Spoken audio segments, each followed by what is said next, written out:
Legal, porque quando isso começa a acontecer, meio que você, tipo, você larga do papel, né? Larga do papel, não larga do mundo externo e você está assim presente só no papel, só no desenho. Exemplos de floreados, no caso maiúsculos, né? Tipos de ligações que você pode fazer, o que vem com R, o O que lida com P, do X que se lida com Y, e várias outras coisas que você pode inventar, né? Que no caso, cables, né? Que são os enlaces que você faz com a letra. Certo? Diversas possibilidades que podem dar. No caso, a gótica, isso daí uma gótica, na verdade, é uma letra que surgiu, né, a partir do século X. Aí, no caso,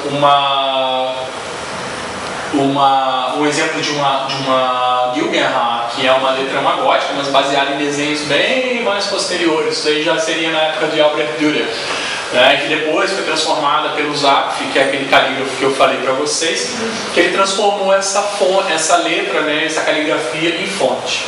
Pode andar. No caso, né, a Gyllenhaal, isso aí que vocês estão vendo, exatamente a Xerox, aquele desenho que está exposto lá em cima, dentro da... Xerox não, o scanner daquela letra que está lá em cima exposta, numa das... Como é que chama? Daquelas caixas de acrílico. Oi? Vitrine. Daquelas vitrines, obrigado. Então, exatamente aquilo que está lá. Então, tem essa construção. São letras bem... Assim, eu gosto muito de desenhá-las, sabe? São bem prazerosas. Mas demorou pra caramba, assim, pra pegar os detalhes, pra entender, porque isso aí é pena chata, né? Então, pô, como é que eu vou fazer esses traços fininhos com pena chata? Mais uma vez lá a busca do cara que, putz, nunca teve ninguém pra... E aí você começa a ter umas sacações de pra que servem determinados instrumentos que você tem, que você nunca tinha... né, experimentado, se dado conta, aí você começa a utilizá-lo de uma outra forma. Então isso é legal, de você ter os instrumentos, gastar um tempo com cada um para que você possa ser ensinado por esse instrumento, né? Você ter esse aprendizado de cada um deles. Aqui as minhas referências e influências, né? Tipo assim, desenho o tempo todo, né? Grande parte dos meus desenhos, assim, durante uma época, até hoje, né? Eu vivo desenhando dentro de ônibus, dentro do metrô e tudo mais. E eu tive até uma matéria publicada na Tupigrafia exatamente sobre esses trajetos caligráficos, onde eu ficava fazendo as coisas dentro dos ônibus, né, do metrô. Então isso aí é um desenho de quando eu comecei a desenhar nos ônibus, né. Isso é uma coisa interessante até essa história, porque eu tive um carro roubado, e aí, pô, fiquei sem carro, comecei a andar de ônibus, né, tava lá, numa época também, tava comprando um apartamento, não sei o que, tava meio aborrecido e ao mesmo tempo correndo atrás de um monte de coisa e tal. Aí resolvi comprar o carro, outro carro. Resolvi não mais dirigir, porque eu já estava ficando também já meio estressado com o trânsito e tudo mais. E adorei essa história de ir para o trabalho todo dia, sentava no ônibus, começava a desenhar. E a partir disso começaram a pintar os cadernos, inúmeros cadernos, a quantidade de desenhos aumentou. As publicações aumentaram, eu comecei a desenhar os projetos nesse caderno, pintaram exposições e tudo mais, e hoje está tudo aí. Então, não vou dizer que foi graças a um carro roubado, mas enfim, certas situações que eu me dispus a fazer, né, tipo, pô, a vida te dá um limão, faz uma limonada, entendeu? Mesmo que você não tenha açúcar, dá-se um jeito, né, enfim. Aí as minhas referências, né, que eu citei para vocês lá embaixo. O Edward Johnson, que foi o camarada lá que desenvolveu a Foundation of Roundhead, né, e Rudolf Koch. São contemporâneos, um na Inglaterra, o outro na Alemanha, né, duas figuras distintas. Um se dedicou não só à caligrafia, mas à produção tipográfica, né, um excelente tipógrafo. O Edward Johnson teve uma única fonte desenhada por ele, que ele aceitou fazer, que foi exatamente essa fonte que deu o nome do metrô. Ou seja, a única fonte que o cara fez, assim, bombou até hoje, todo mundo conhece Underground e todas aquelas letrinhas lá que a gente vê, né, dedicadas para a sinalização, do metrô, das estações e tudo mais. Ok? Hermann Zapf, né? Ao contrário dos dois anteriores que eu citei, o Hermann Zapf, para mim, assim, ele hoje é vivo, ele vai fazer 91 anos, ele é o maior calígrafo vivo que existe.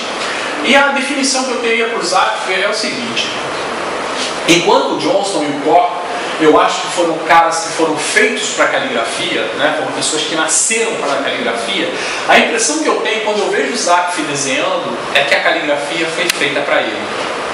né? É uma coisa diferente. Os dois nasceram para fazer aquilo, parece que a caligrafia ela nasceu exatamente para que uma pessoa pudesse fazer. Então essa pessoa, na minha opinião, seria usada, né? No caso, pode voltar só um pouquinho, no caso aqui, né? Essa fonte dele aqui, né? Zafiro, é um desenho que ele fez em 1950, mas demorou 50 anos para poder ser executado como fonte, porque ele precisava de um aparato tão grande de tecnologia, engenharia digital, engenharia de software, que ele tinha o desenho da letra, mas ela só pode ser usada depois do advento do digital. Próximo. Marian Bendis e John Stevens, dois exemplos de calígrafos das Américas. Marian Bendis é uma calígrafa e tipógrafa e designer canadense, né, onde também é obsessiva, né, ela mesmo diz que ela é tarada por desenhar letras, e a gente percebe quando a gente vê os trabalhos dela.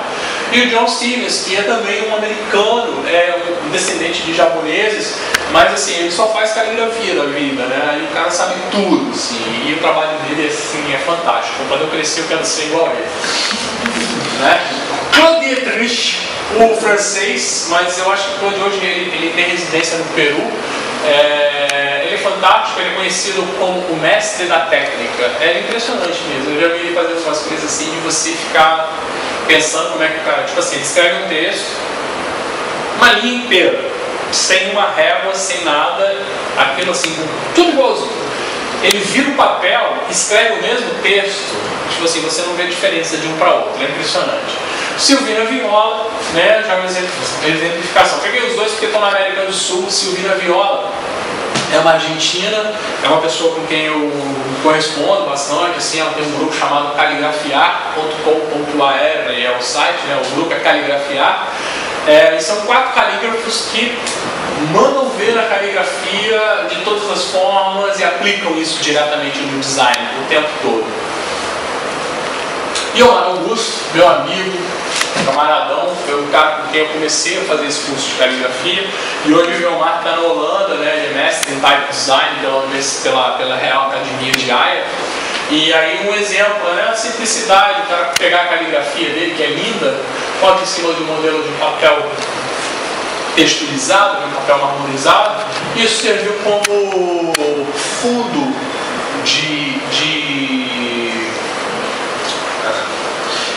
de tela para um programa da MTV.